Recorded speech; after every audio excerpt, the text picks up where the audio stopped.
C'est toujours un plaisir de l'avoir ici en studio parce qu'on parle de nos finances. Puis, tu sais, encore cette semaine, il y a tout le temps de nouvelles négatives à chaque semaine. Moi, j'ai hâte qu'on reparte dans l'autre sens. Cette semaine encore, le taux d'endettement est passé de 161 à 163 quand même. C'est quelque chose d'entendre ça. Là. Du revenu disponible, là, ben, c'est 100 normalement. Fait qu'il y a un 63 de trop quand même là-dedans. Mais tu sais, faut pas non plus faire de la désinformation parce que il y a aussi l'histoire de l'hypothèque là-dedans. Là.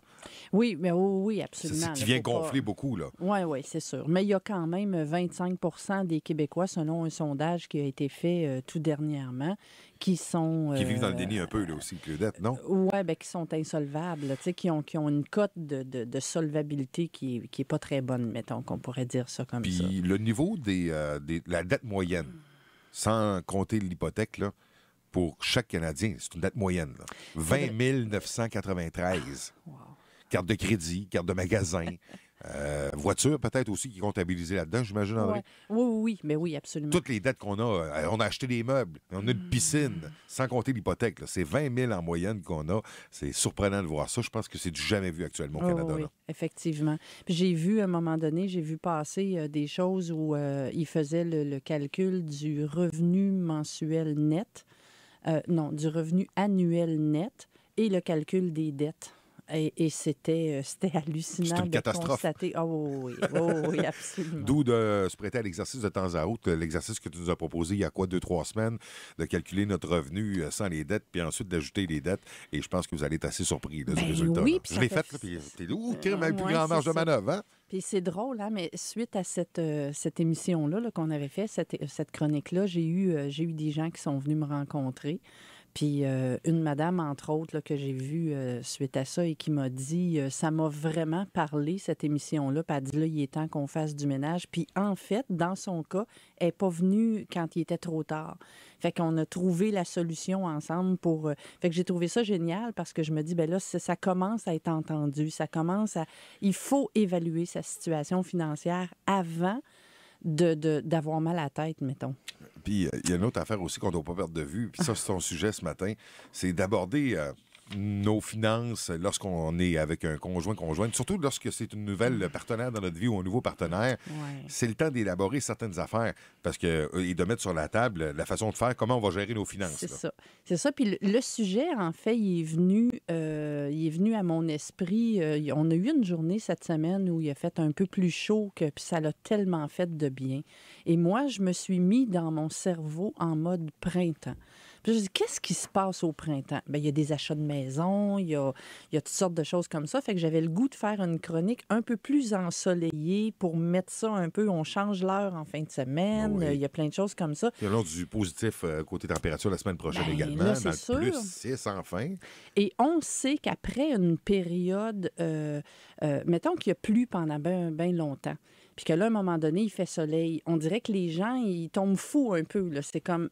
Et là, j'ai l'impression qu'avec l'hiver qu'on va avoir eu, il va avoir des répercussions là, que quand la chaleur, si elle finit par prendre, parce que là, on a de la misère à en avoir 2 jours de suite. Mais les projets vont arriver. Les gens veulent acheter une maison, veulent s'en aller en appartement. Et souvent, les gens vont discuter une fois qu'il est trop tard, une fois que le problème est engendré. Fait qu'on essaie de faire comprendre aux gens que avant de s'en aller en appartement ou avant de s'acheter une maison avec quelqu'un, ça serait peut-être important de s'asseoir puis de regarder comment on veut fonctionner au niveau des finances. Qui paye quoi dans le fond, puis de quelle façon? Est-ce que vous faites du 50-50?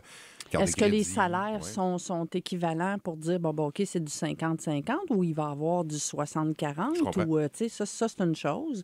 La deuxième chose, la personne avec qui on s'en va en appartement, est-ce qu'elle a des dettes?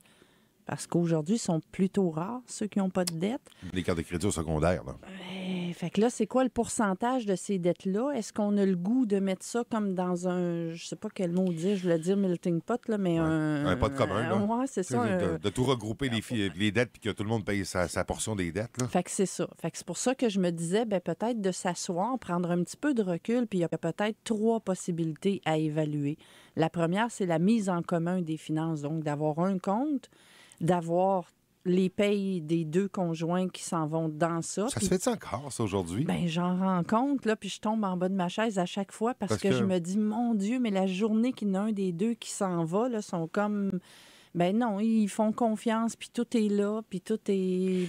Mais nous autres, ce qu'on a fait chez nous, on a chacun notre compte, Ouais. puis on a un compte conjoint.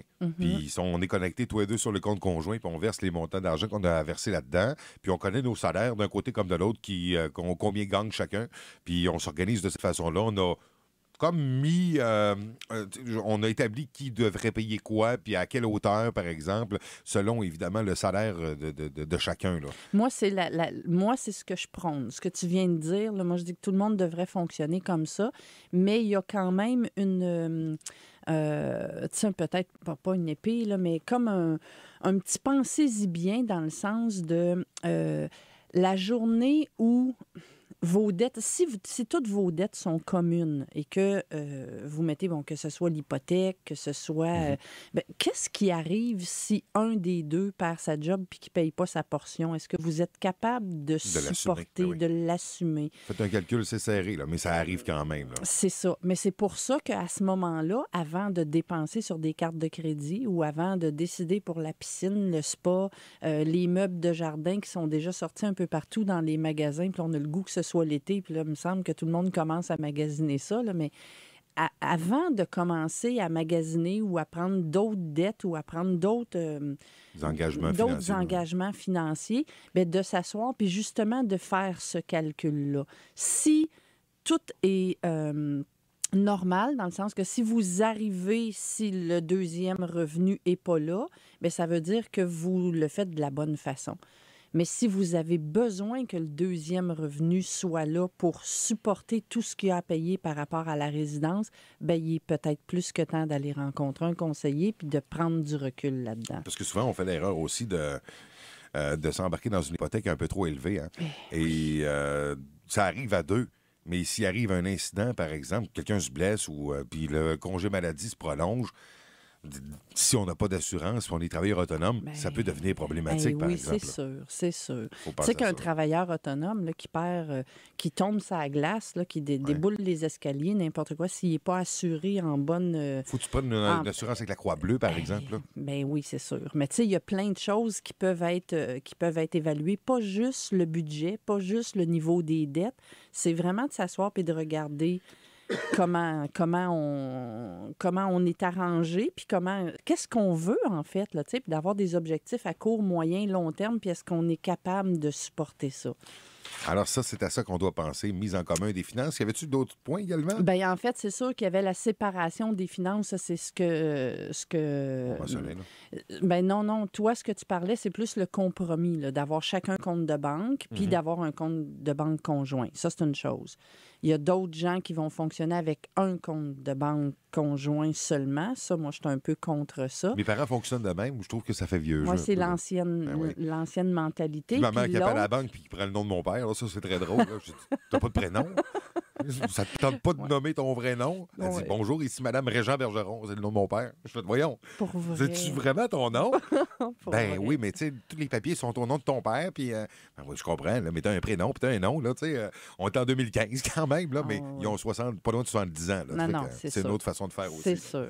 Puis l'autre point, c'est la séparation des finances, c'est-à-dire que ce soit même pour le jeune couple là, qui est en appartement, qui vont dire, bon, ben OK, moi, je mets la moitié du loyer, la moitié du Cogeco, la moitié bon, peu importe, là. Mais encore là, il y a un danger à agir comme ça, parce que s'il y en a un des deux qui part, ben... Puis tu sais, il y a la notion de la responsabilité de la dette.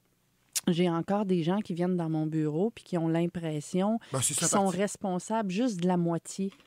Et ça ne fonctionne pas comme ça. Si vous signez un bail à deux, vous êtes conjointement et solidairement responsable de ce bail-là.